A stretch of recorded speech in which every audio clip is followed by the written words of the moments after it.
Have you ever looked at your life and thought, wait a minute, am I collecting exes like Pokemon cards? Because my goodness, it feels like everyone I know has a list of past relationships longer than a grocery bill after a holiday. It's like, hi, I'm your name, and my hobbies include crying over boys who can't spell commitment, and adding another name to my X-Men roster. It's a wild world out there, MGA Beshi. You blink, and suddenly your friend who was just single is now juggling a main, a side dish, and a dessert. What is happening? Is monogamy on vacation? Did it book a one-way ticket to a deserted island and forget to tell us? It seems like the new relationship status isn't in a relationship, but it's complicated, with 3 other people. The dating scene today feels like a buffet. People want a little bit of this, a little bit of that, and then they get confused why their stomach hurts. One day, you think you found the one, and the next day, you find out you're actually the one of 5. It's a numbers game that even mathematicians can't solve. How many X's does it take to find a good one? How many side pieces does it take to realize you're the main clown? These are the questions that keep us up at night, scrolling through our ex's, new girlfriend's, cousin's, dog's Instagram account. We've become investigators, mathematicians, and professional overthinkers, all rolled into one beautifully broken-hearted package. Welcome to modern love, where everyone has a past, and some have a present that's a bit too crowded. It's almost like polygamy became the unofficial trend, but without the memo. People aren't honest about it, they just do it.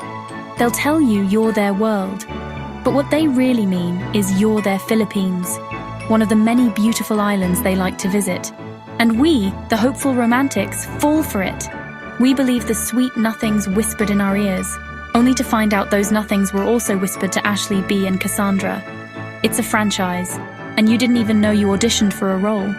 The shock, the betrayal, the audacity, it's enough to make you want to swear off love and just become a very rich, very fabulous plant parent instead. At least plants don't cheat. So why does it seem like everyone is practicing this secret, unofficial polygamy? Maybe it's the options. Social media is like a 24/7 catalogue of potential partners. You can swipe, like, and slide into DMs faster than you can say I'm hurt. It gives people the illusion of infinite choices, making them scared to settle for just one. They get FOMO, fear of missing out, on someone supposedly better. So they keep their options open, collecting hearts like infinity stones, not realizing they're the villain in someone else's story. It's a chaotic, messy, and frankly exhausting cycle that has turned dating into a high-stakes game where the prize is often just a really good cry. The breakup. It's the grand finale of a relationship and the opening ceremony of what I call the Heartbreak Olympics. The first event is, of course, the crying marathon. This is where you attempt to beat the world record for the most tears shed in a 24-hour period. You cry in the shower, you cry in your car, you cry while watching a funny cat video because you remember he also liked cats. Every single thing becomes a trigger for your tear ducts to unleash a flood of biblical proportions. Your friends become your official hydration team, constantly reminding you to drink water because you're losing so much fluid. You look in the mirror and see a puffy-eyed stranger who has forgotten what happiness feels like. Congratulations, you've won the gold medal in ugly crying. After the crying event comes the stalking decathlon. This is a multi-skill competition that tests your endurance and detective abilities. You start with the basics, checking their last seen on WhatsApp. Then you graduate to analyzing who liked their latest post. Before you know it, you're on their sister's boyfriend's mother's Facebook page, trying to see if they appeared in the background of a family barbecue photo from 2 weeks ago. You become a master of disguise online, using your friend's account, or even creating a fake profile just to watch their Instagram stories. It's a full-time, unpaid job that drains your soul and your phone battery. But you just can't stop. You need to know. Are they happy? Are they sad? Are they with someone new? It's a masochistic game where the only prize is more pain. Then there's the anger pentathlon, where you cycle through 5 stages of rage. First, there's the delete everything phase, where you frantically erase every photo, message, and digital memory of them. Next up is the bad-mouthing event, where you tell your friends every single bad thing they ever did, from snoring too loudly to that one time they wore socks with sandals.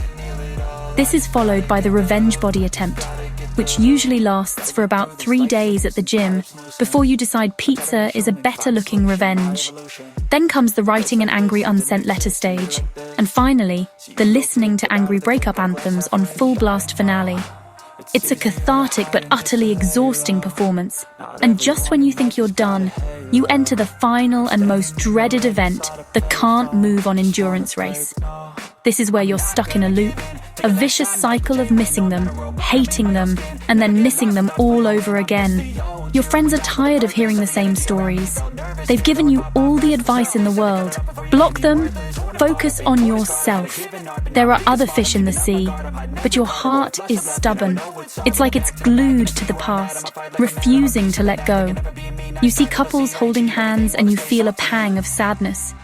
You hear your song and you have to fight back tears. It's a long, lonely race, and the finish line seems impossibly far away.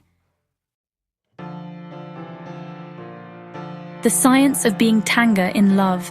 Let's be honest, we've all had our Maripok moments.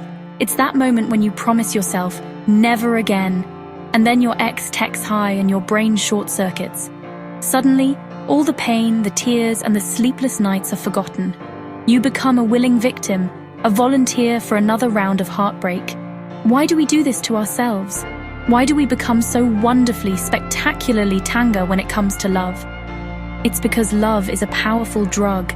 It floods our brains with happy chemicals like dopamine and oxytocin, making us feel like we're on top of the world. And when that source is gone, we go through a painful withdrawal, craving just one more hit, even if we know it's bad for us. This cycle of being foolish in love is also fueled by a dangerous little thing called hope. We are creatures of hope. We hope they've changed. We hope this time will be different.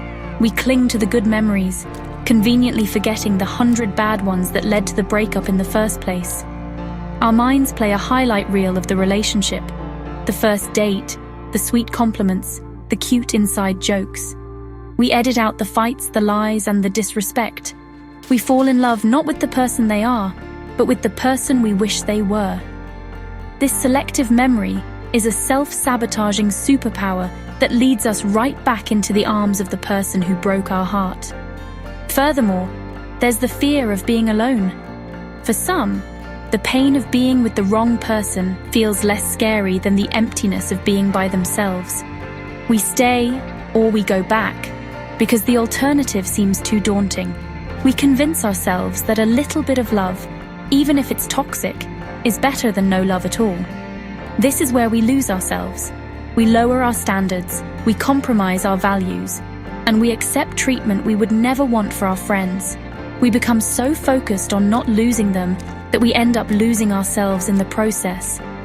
We forget that our own company can be a wonderful, peaceful thing. And let's not forget the ego.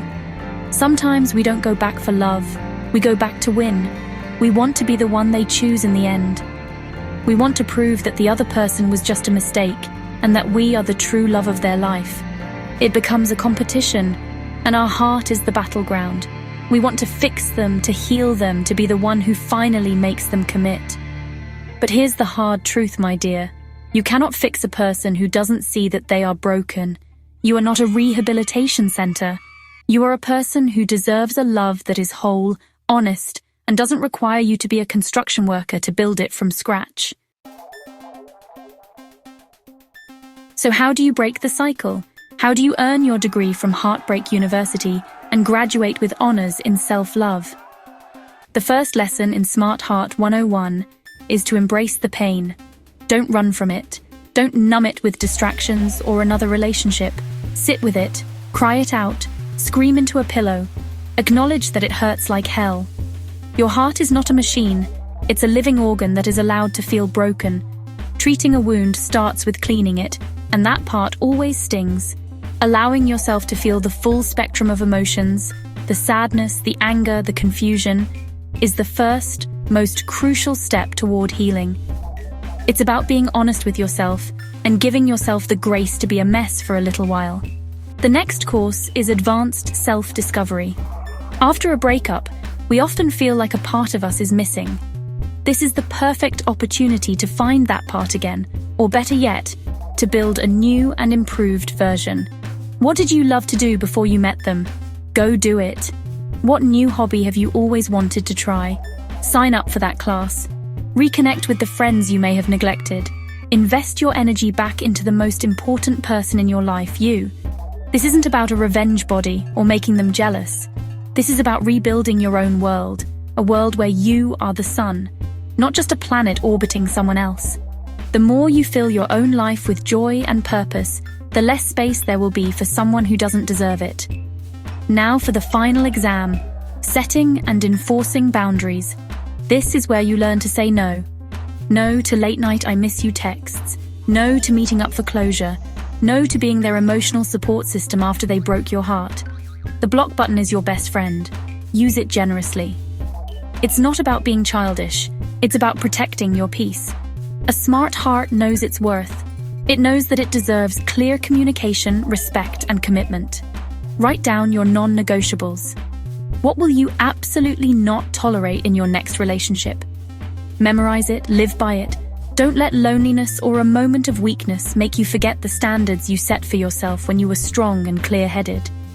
Finally, the graduation speech is all about perspective. Every heartbreak is a lesson. It teaches you what you want and, more importantly, what you don't want.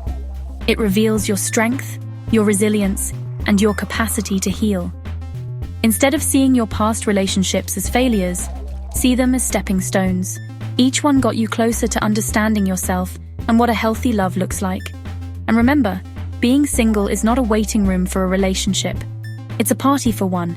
It's a time to be selfish, to grow, and to fall madly in love with yourself. The most unbreakable, loyal, and fulfilling relationship you will ever have is the one with yourself. So treat it with the love and respect it deserves. Now go on, throw that cap in the air. You've earned it.